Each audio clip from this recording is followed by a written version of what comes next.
Bienvenidos a la serie Principios de Fe. En esta oportunidad trataremos la doctrina del matrimonio. En promedio, el 50% de los matrimonios en el mundo van al divorcio. ¿Qué está pasando? ¿Ya no encaja el matrimonio en la sociedad moderna? ¿No es compatible con los intereses del hombre moderno? ¿Es un compromiso impuesto y formal? ¿Es un estorbo? ¿Será mejor sepultar el matrimonio? Un momento. ¿Conoce el hombre el origen del matrimonio? ¿Conoce a su autor? ¿Por qué prevalece el matrimonio en las legislaciones de las naciones del mundo? ¿Puede la historia darle su autoría a algún parlamento o monarca antiguo? No. El matrimonio se dio en el primer día de la existencia humana. El día en que fueron creados los padres de la familia humana, fue creado el matrimonio. Su origen es divino. Dios es su autor. Veamos el relato bíblico. Síganme, por favor, en la lectura. Entonces dijo Dios: hagamos al hombre a nuestra imagen, conforme a nuestra semejanza. Según Génesis capítulo 1, versículo 26. Y así fue creado Adán. Y dice la Escritura: y Adán puso su nombre a todo animal doméstico, a toda ave del cielo y a todo ser del campo. Pero no se halló ayuda idónea para Adán. Según Génesis 2:20. Y dijo Dios el Eterno: no es bueno que el hombre esté solo. Le haré una ayuda idónea para él. Génesis capítulo 2, versículo 18. Entonces Dios hizo caer un profundo sueño, dice la Biblia, sobre Adán. Y mientras dormía, tomó una de sus costillas y cerró la carne en su lugar. Y de la costilla que Dios tomó del hombre, formó una mujer y la trajo al hombre. Entonces Adán exclamó: esto es ahora hueso de mis huesos y carne de mi carne. Será llamada varona entonces, porque del varón fue tomada.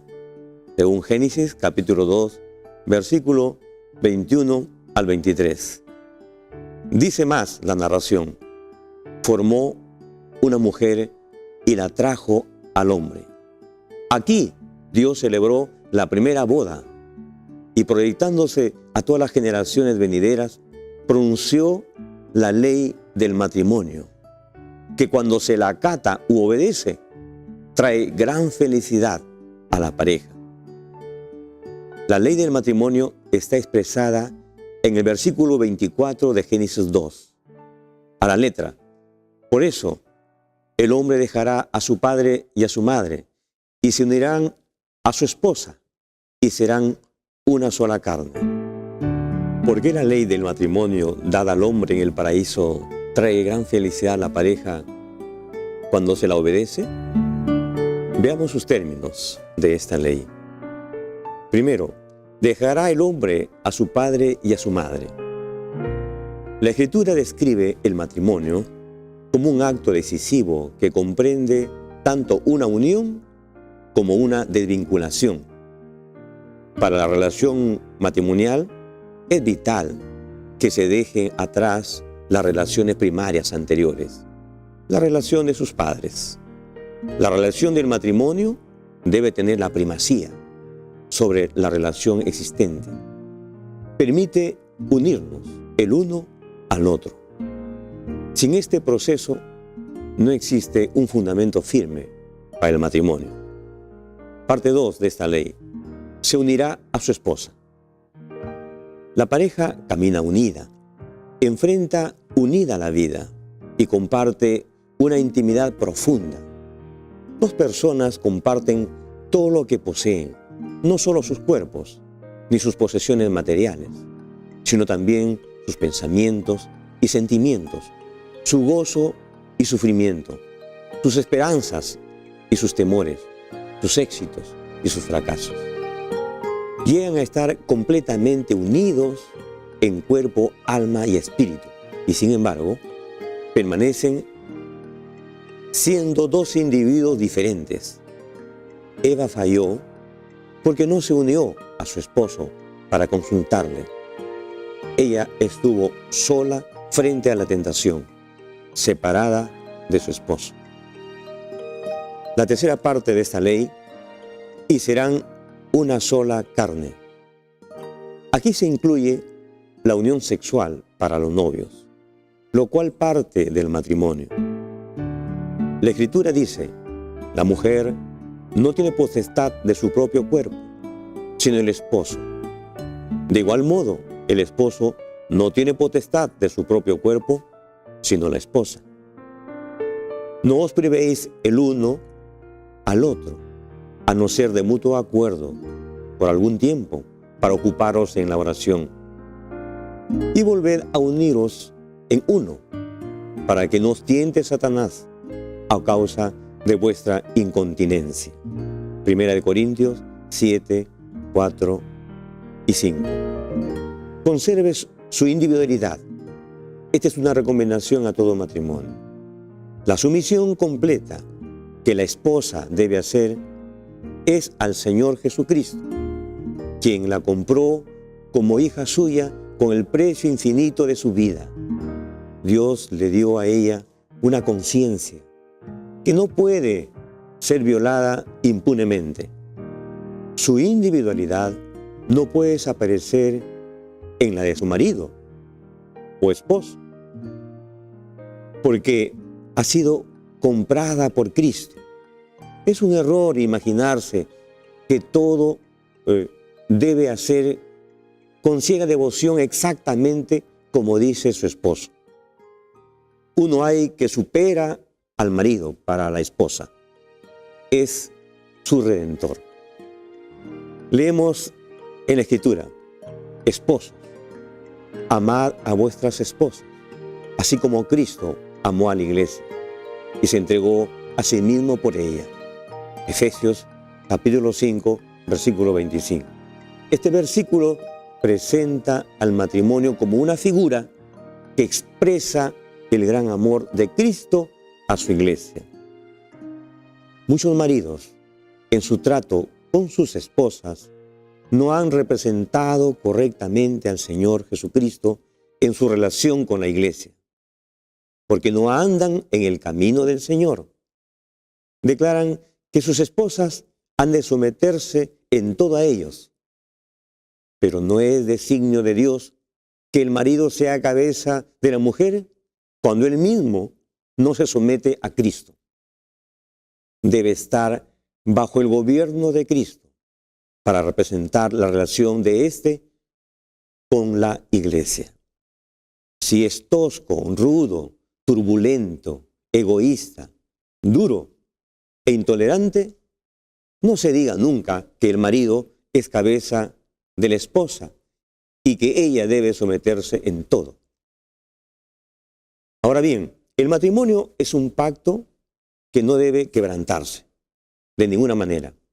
En la Biblia, este compromiso por el cual se unen los individuos en santo matrimonio está descrito como un pacto, término que se usa para describir el acuerdo más solemne y obligatorio entre dos cónyuges.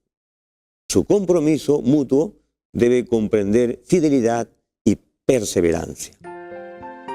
Dios, la familia humana, los amigos de la pareja, así como la comunidad, son testigos del pacto que estos realizan entre sí. Ese pacto es ratificado en el cielo. Por tanto, lo que Dios juntó, no lo separe el hombre. Así dijo el Señor Jesús.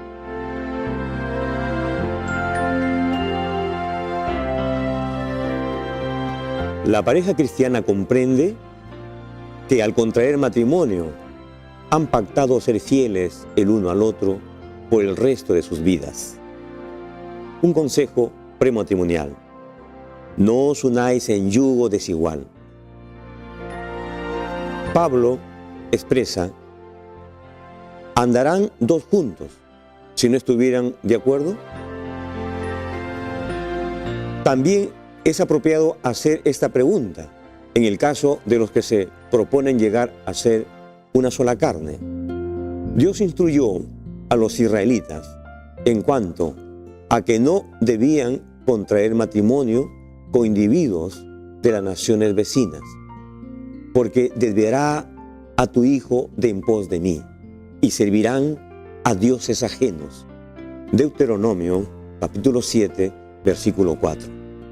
El apóstol Pablo reiteró este principio en amplios términos, diciendo: no os unáis en yugo desigual con los incrédulos, porque ¿qué compañerismo tiene la justicia con la injusticia? ¿Y qué comunión la luz con las tinieblas? ¿Y qué concordia Cristo con Belial? ¿O qué parte el creyente con el incrédulo? Segunda de Corintios, capítulo 6, versículos 14 y 15. Es claro que las Escrituras enseñan que los creyentes deben casarse únicamente con otros creyentes. La verdadera unidad se dará en el matrimonio, en la participación similar, en creencias y prácticas. La diferencia de fe conduce a diferencias en el estilo de vida, lo cual puede ocasionar profundas tensiones, lamentos, desprecios, ruptura del matrimonio y dolorosas separaciones. ¿Qué tenemos en la Biblia sobre el divorcio? Sin ninguna duda, estamos asistiendo a los días de Noé, cuando los hombres se casaban y se daban otra vez en matrimonio. El divorcio en la actualidad es un acto común. Socialmente hablando, se ha perdido la orientación bíblica. Los divorcios van aumentando cada vez más y más. Naturalmente, con su secuela de desintegración matrimonial y tragedia familiar. Sin embargo, el divorcio no es en conformidad con la voluntad de Dios. Leamos en la Biblia: así, ya no son dos, sino una sola carne. Por tanto, lo que Dios unió, no lo separe el hombre. Le dijeron a Jesús: entonces, ¿por qué Moisés mandó dar carta de divorcio y despedirla? Respondió él: por la dureza de vuestro corazón. Moisés os permitió divorciaros de vuestras esposas, pero al principio no fue así. Mateo capítulo 19, versículos 6 al 8. Y luego también dice: pero a los que están unidos en matrimonio mando, no yo, sino el Señor, que la mujer no se aparte de su esposo, y si se aparta, que se quede sin casar, o reconcíliese con su esposo, y que el marido no abandone a su esposa. Primera de Corintios, capítulo 7, versículos 10 y 11.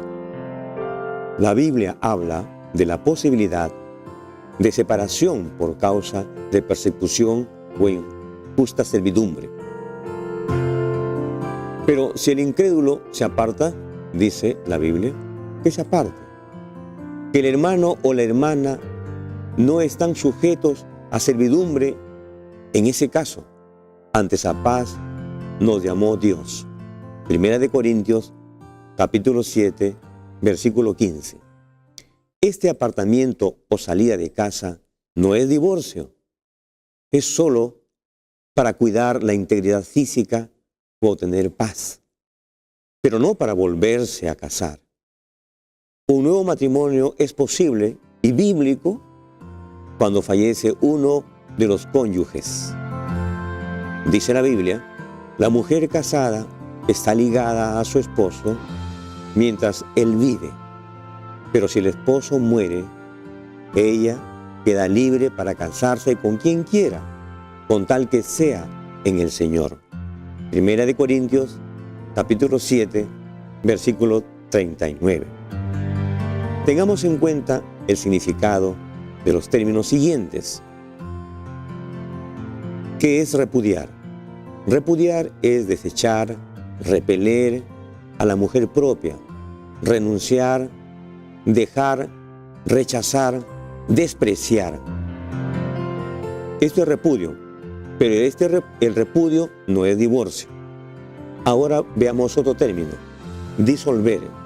¿Qué es disolver? Es desunir, separar, deshacer, destruir, aniquilar. La disolución tampoco es divorcio. Es una separación, es un rechazo. Ahora, ¿qué es divorciar? ¿Qué es divorcio? Es separar por sentencia legal a dos casados. Entonces, esta es la diferencia. El divorcio es un acto donde interviene la autoridad jurídica, ¿no? Un tribunal, un juez. En el capítulo 5 de Mateo, el Sermón del Monte, Cristo engrandece la ley y la magnifica. Habla de su espiritualidad más allá del mero cumplimiento de la letra, para que de ese modo, obedecida, en su espiritualidad, lleguemos a la perfección en la esfera humana. Como dijo el Señor en su palabra, sed pues perfectos como vuestro Padre que está en los cielos es perfecto. Mateo capítulo 5, versículo 48. En este mismo capítulo, en el versículo 31, Cristo alude a la práctica judía del repudio y del divorcio.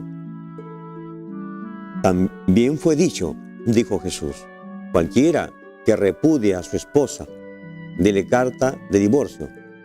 Pero en el versículo siguiente, en el 32, Cristo solo da permiso para el repudio y por un único motivo, la infidelidad sexual.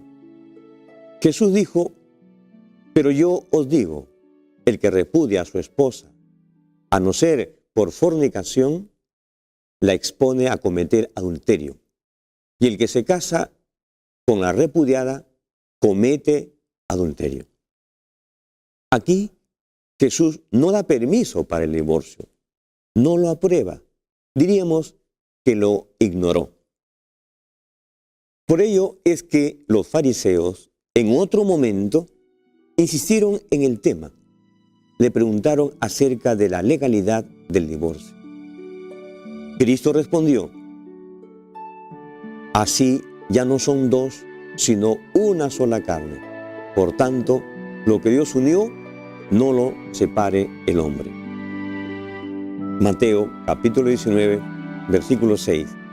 Inmediatamente le dicen, entonces, ¿por qué Moisés mandó dar carta de divorcio y despedirla? Jesús le respondió, por la dureza de vuestro corazón. Moisés os permitió divorciaros de vuestras esposas, pero al principio no fue así. Mateo capítulo 19, versículos 7 y 8.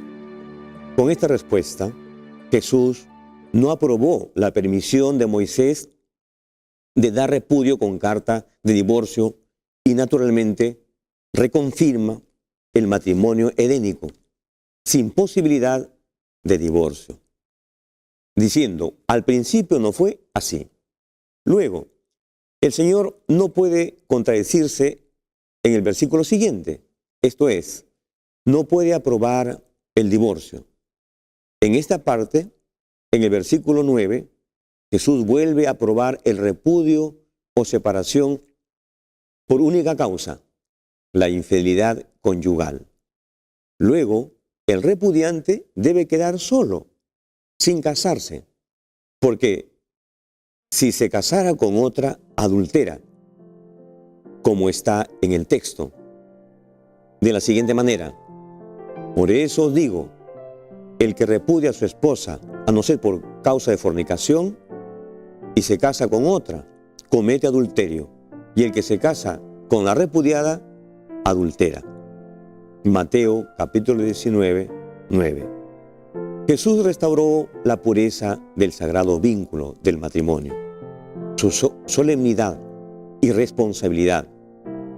Lo enseñó como fue dado al principio en la creación, sin espacio para el divorcio.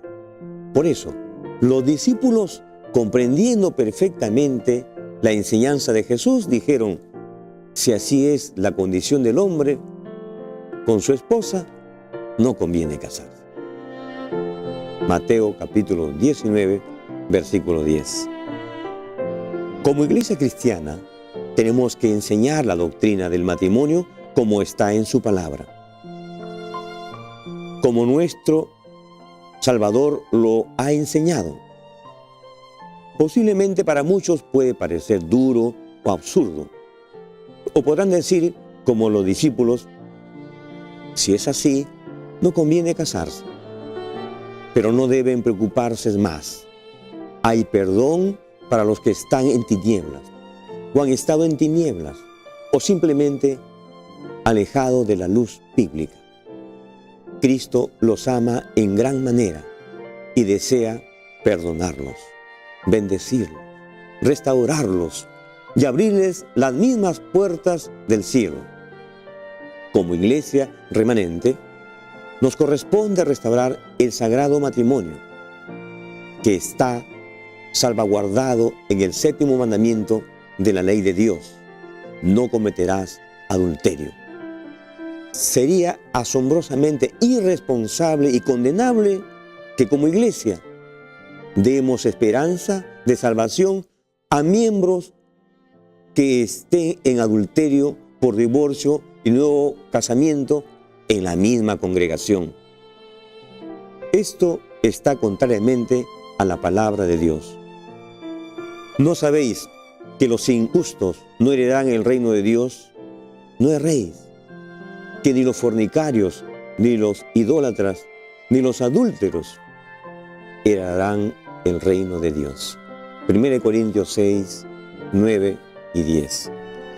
Como hijos de Dios, nos incumbe la restauración del matrimonio, porque constituye una de las instituciones dadas en la creación, pero deteriorada o casi olvidada por la humanidad, antes de la segunda venida de Cristo.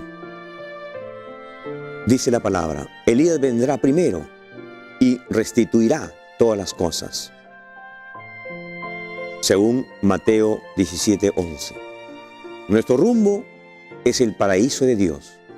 Ánimo en el Señor y en su palabra. Acompáñeme en la oración. Amoroso Padre que estás en los altos cielos, gracias, oh Señor, por tu luz, por la verdad que se manifiesta por tu Santo Espíritu en esta última hora de la historia de este mundo, a la humanidad, al hombre que lo necesita, para poder afirmar los matrimonios, los hogares, las familias. Gracias por tu palabra. Permítenos, Señor, colaborar en la restauración de esta gran institución, base de la sociedad y del porvenir de la humanidad, y también base de tu iglesia y de la proclamación de tu evangelio. Te agradecemos, oh Señor, por este don y por esta oportunidad de comunicación. Lo agradecemos en nombre de Cristo Jesús. Amén. Todo es bello en el hogar cuando hay amor. Nada allí podrá dañar cuando hay amor. Paz y gozo se hallarán, fuerza se restaurará. Y el Señor será el guardián cuando hay amor. Una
Agradecemos por continuar con nosotros en esta serie de los principios de fe.